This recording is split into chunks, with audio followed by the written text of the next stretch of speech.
Study IQ IAS, अब तैयारी हुई अफोर्डेबल। दोस्तों, दुनिया भर के साइंटिस्ट कई सालों से यूनिवर्स की मिस्ट्रीज को सॉल्व करने की कोशिश कर रहे हैं। असल में हमारा यूनिवर्स यानी ब्रह्मांड अनेक और अपार संभावनाएं अपने अंदर समेटे बैठा है और अभी तक हम इस अनंत ज्ञान के सागर की कुछ बूंदों को ही देख और समझ पाए हैं।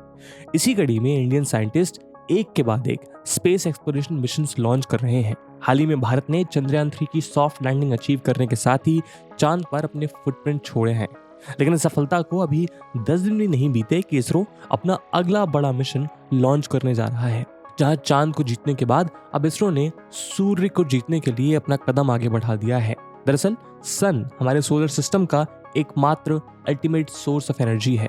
ये सन ही है जिसकी वजह से अर्थ पे लाइफ पॉसिबल हो पाई है। साथ ही आज के दौर में दुनिया रिन्यूएबल एनर्जी को पोटेंशियल फ्यूचर फ्यूल के रूप में देख रही है। अभी हमारे पास सन की एनर्जी को यूज करने के लिए जो टेक्नोलॉजी अवेलेबल है वो बिल्कुल भी एफिशिएंट नहीं है, जिसके चलते सोलर एनर्जी का रियल पोटेंशियल हम अभी तक प्रॉपर्ली यूटिलाइज नहीं कर पाए हैं। अपनी एग्जिस्टिंग टेक्नोलॉजी को और एफिशिएंट बनाने के लिए बेहद जरूरी है कि सन के बारे में ज्यादा से ज्यादा जानकारी हासिल की जाए। इसीलिए इसरो ने इस मिशन को प्लान किया है जो आगे आने वाले समय के लिए कुछ वैल्यूएबल इंसाइट्स देने वाला है। इसरो अपने इतिहास में पहली बार सूर्य के लिए कोई मिशन लॉन्च करने जा रहा है, जिस पर पूरी दुनिया नजर गड़ा कर बैठी हुई है। दोस्तों, हम यहाँ बात कर रहे हैं इसरो के awaited solar mission Aditya L1 की, जिसे 2 सितंबर को लॉन्च करने का प्लान है। अभी तक भारत के अलावा अमेरिका, जापान और यूरोपियन स्पेस एजेंसी सन के लिए मिशन भेज चुके हैं, जिनमें Pioneer, Helios, Parker solar probe, solar orbiter, सस्पी और हाइनोड जैसे मिशन शामिल हैं। लेकिन भारत पहली बार ऐसा कोई मिशन भेजने जा रहा है, वो भी सिर्फ 378 करोड़ रुपए के एक्सपेक्टेड कॉस्ट के साथ। इस मिशन को श्रीहरिकोटा के PSLV C57 रॉकेट के जरिए लॉन्च किया जाएगा और ये 15 लाख किलोमीटर की दूरी तय करके सन के करीब पहुंचेगा। वहां पर इसे लैग्रेंज पॉइंट 1 L1 की हेलो ऑर्बिट में स्टैब्लिश किया जाएगा, जहां से ये अपने मिशन ऑब्जेक्टिव्स को पूरा करेगा। आज के डिस्कशन में हम जानेंगे कि किस ट्रेजेक्टरी को फॉलो करते हुए आदित्य स्पेसक्राफ्ट अपने ऑब्जेक्टिव्स को फुलफिल करेगा। उन ऑब्जेक्टिव्स को कंप्लीट करने के लिए कौन कौन से पेलोड्स का इस्तेमाल किया गया है और कौन से चैलेंजेस आदित्य स्पेसक्राफ्ट को फेस करने पड़ेंगे। इस वीडियो की इंपॉर्टेंस यूपीएससी प्रीलिम्स और जीएस मेंस के साइंस एंड टेक्नोलॉजी सबसेक्शन के लिहाज से इंपॉर्टेंट है। तो चलिए शुरू करते हैं आज का डिस्कशन। इस मिशन को लॉन्च करने के लिए PSLV XL लॉन्च व्हीकल का इस्तेमाल किया जा रहा है। ये rocket polar satellite launch vehicle का अपग्रेडेड वर्जन है, जिसकी वजह से इसे PSLV XL यानी PSLV एक्सटेंडेड लेंथ के नाम से जाना जाता है। इसकी हेल्प से इसरो ने चंद्रयान 1, मार्स ऑर्बिटर मिशन और एस्ट्रोसैट जैसे बेहद इंपॉर्टेंट मिशंस को लॉन्च किया है। ये 4 स्टेज का लॉन्च व्हीकल है, जिसकी पहली स्टेज में वर्ल्ड के one of the largest solid rocket boosters use किए जाते हैं। ये एक सॉलिड स्टेज है जिसमें फ्यूल के रूप में HTPB यानी हाइड्रोक्सिल टर्मिनेटेड पॉलीब्यूटाडीन का इस्तेमाल किया जाता है।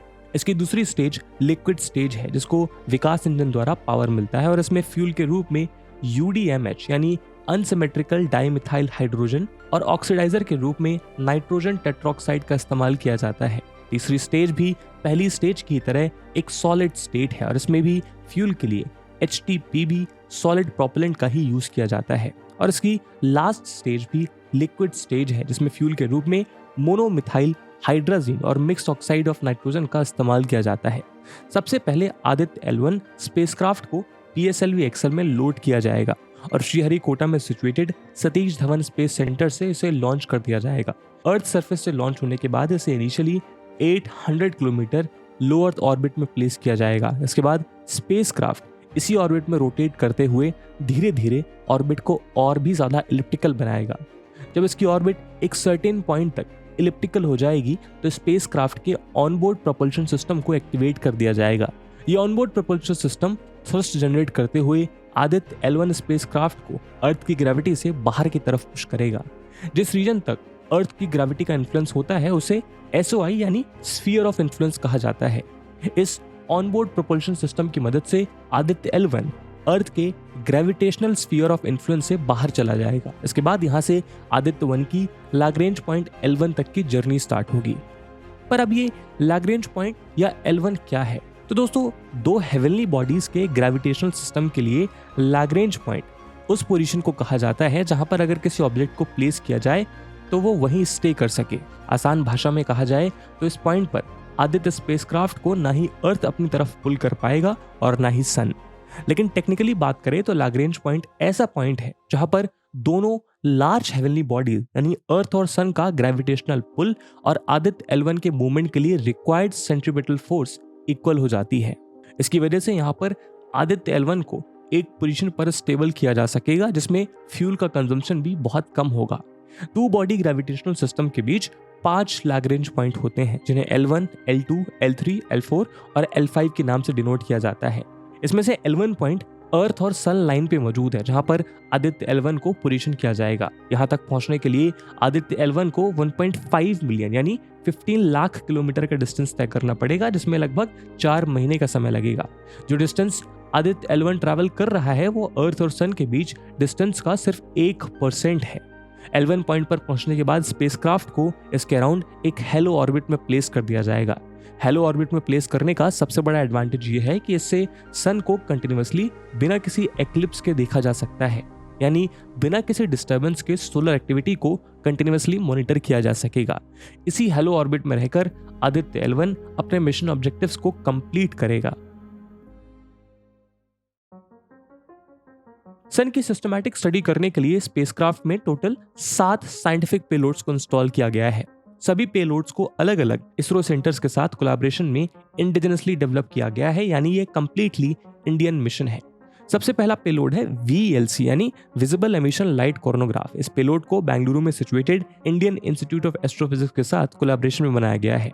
सन में टोटल 3 इनर लेयर्स हैं जिनका नाम है कोर, रेडिएटिव जोन और कनेक्टिव जोन। इसके अलावा 4 आउटर लेयर हैं, फोटोस्फीयर, क्रोमोस्फीयर, ट्रांजिशन रीजन और एटमॉस्फेयर की आउटर मोस्ट लेयर कोरोना। इस पेलोड का पहला काम कोरोना की लेयर को स्टडी करना और दूसरा काम कोरोनल मास इजेक्शंस को स्टडी करना है। कोरोनल मास इंजेक्शन ऐसे इवेंट को कहा जाता है जब कोरोना से एनर्जेटिक और हाईली मैग्नेटाइज प्लाज्मा का बड़ा सा क्लाउड स्पेस में इरप्ट करता है।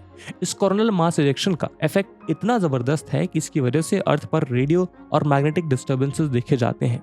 दूसरा पेलोड है SUIT यानी सोलर अल्ट्रावायलेट इमेजिंग टेलीस्कोप। इस पेलोड को पुणे में situated university centre for astronomy and astrophysics की हेल्प से डेवलप किया गया है। ये पेलोड सन की फोटोस्फीयर और क्रोमोस्फीयर लेयर को नियर अल्ट्रावायलेट रेस की हेल्प से इमेज करेगा और साथ ही नियर अल्ट्रावायलेट में सोलर इरेडियंस में वेरिएशंस को भी मेजर करेगा। सोलर इरेडियंस का मतलब होता है इलेक्ट्रोमैग्नेटिक रेडिएशन की फॉर्म में सन से पर यूनिट एरिया रिसीव होने वाली पावर। तीसरा पेलोड है सोलेक्सिस यानी solar low energy X-ray spectrometer और फोर्थ पेलोड है HEL1OS यानी high energy L1 orbiting X-ray spectrometer.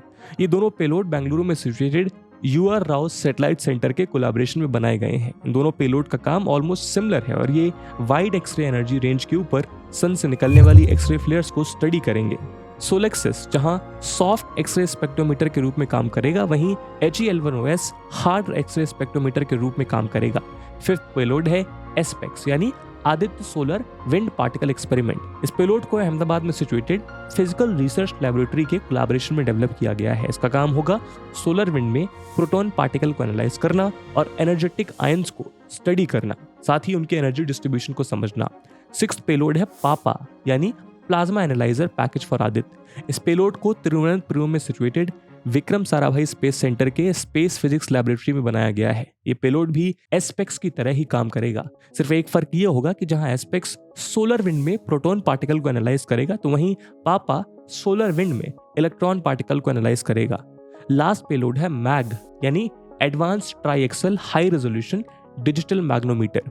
यह पेलोड बेंगलुरु की लैबोरेटरी फॉर इलेक्ट्रोफिजिक्स सिस्टम में डेवलप किया गया है। इसका काम होगा L1 पॉइंट पर इंटरप्लैनेटरी या इन सिटू मैग्नेटिक फील्ड्स को मेजर करना। दोस्तों, इन सभी पेलोड्स की हेल्प से मिशन के कई सारे ऑब्जेक्टिव्स को कंप्लीट किया जाएगा। इसका सबसे पहला ऑब्जेक्टिव होगा सोलर एटमॉस्फेयर की 2 इंपॉर्टेंट लेयर्स क्रोमोस्फीयर और कोरोना के डायनेमिक्स को स्टडी करना। क्रोमोस्फीयर का टेम्परेचर जहां 6700 फ़ारेनहाइट से लेकर 14000 फ़ारेनहाइट के बीच वेरी करता है, वहीं कोरोना का टेम्परेचर 2 मिलियन डिग्री फ़ारेनहाइट से भी ज्यादा है। इस लेयर से सिर्फ 1000 माइल्स नीचे टेम्परेचर सडनली 10,000 फ़ारेनहाइट तक ड्रॉप कर जाता है। ये क्रोमोस्फीयर और कोरोना के इस हीटिंग प्रोसेस को समझने की कोशिश करेगा कि आखिर क्यों टेम्परेचर में इतना सडन चेंज देखने को मिलता है। इस मिशन से पार्शियली आयनाइज्ड प्लाज्मा की फिजिक्स को भी समझने में मदद मिलेगी।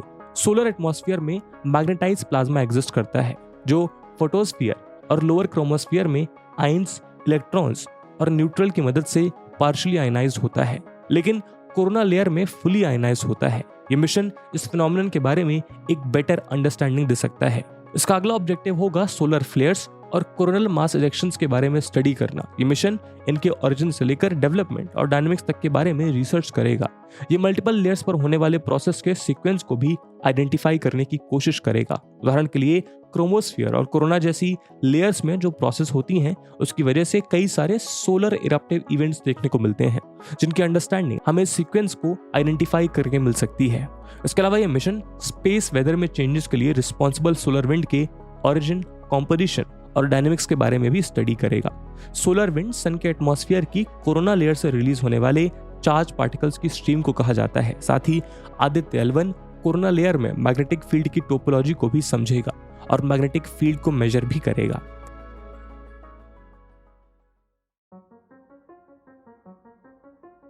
आदित्य L1 मिशन कई लिहाज से बेहद इंपॉर्टेंट मिशन है। सबसे पहले सन इकलौता ऐसा स्टार है जो हमारे सोलर सिस्टम के इतने नजदीक है और हमारी रीच में है। इस स्टार को स्टडी करके हम अपने सोलर सिस्टम के बारे में भी एक बेटर अंडरस्टैंडिंग स्टैब्लिश कर पाएंगे। साथ ही यूनिवर्स के दूसरे स्टार्स के बारे में भी समझने में हेल्प मिलेगी। अर्थ पर हीट और लाइट के लिए सन एक लौता नेचुरल रिसोर्स है और इसी सोर्स की वजह से अर्थ पर लाइफ डेवलप हुई है। सन के बारे में हमें जितना ज्यादा पता चलेगा उतना ही जल्दी हम अर्थ पे इनिशियल लाइफ के डेवलपमेंट प्रोसेस को समझ पाएंगे। इसके अलावा सन अर्थ को कई तरीके से इम्पैक्ट करता है। उदाहरण के लिए सोलर विंड जो अर्थ के करीब 500 किलोमीटर पर सेकंड की स्पीड से पास करती है। सोलर विंड में डिस्टर्बेंस से स्पेस वेदर के साथ साथ अर्थ की मैग्नेटिक फील्ड भी इम्पैक्ट होती है। स्पेस वेदर इतना पावरफुल है कि वो सैटेलाइट की ऑर्बिट को बदल सकता है, उनके लाइफ टाइम को रिड्यूस कर सकता है और ऑनबोर्ड इलेक्ट्रॉनिक सिस्टम के साथ इंटरफेयर भी कर सकता है। इसीलिए अगर हमें अपने सैटेलाइट को सेफ और सिक्योर बनाना है तो हमें इसके बारे में समझना होगा।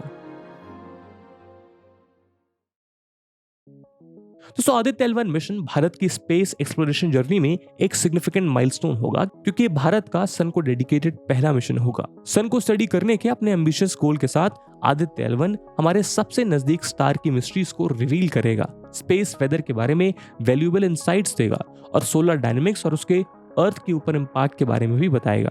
मिशन के ऑब्जेक्टिव्स में सोलर कोरोना और सोलर विंड के बारे में जानकर हमारी स्पेस फिजिक्स की नॉलेज में इजाफा होगा और हम पोटेंशियल जियोमैग्नेटिक डिस्टर्बेंस को पहले से प्रिडिक्ट कर पाएंगे और उसके लिए प्रिपेयर हो पाएंगे।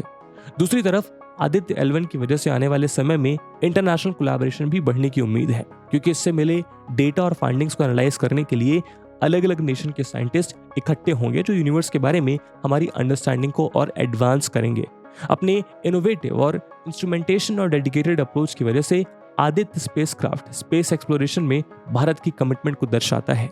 जैसे जैसे मिशन आगे बढ़ेगा और डेटा कलेक्शन होगा वैसे वैसे ग्लोबल साइंटिफिक कम्युनिटी हमारे मिशन को और क्लोजली फॉलो करेंगे ताकि सन और अर्थ की रिलेशनशिप को बेहतर ढंग से समझा जा सके और एक बेटर फ्यूचर का निर्माण किया जा सके।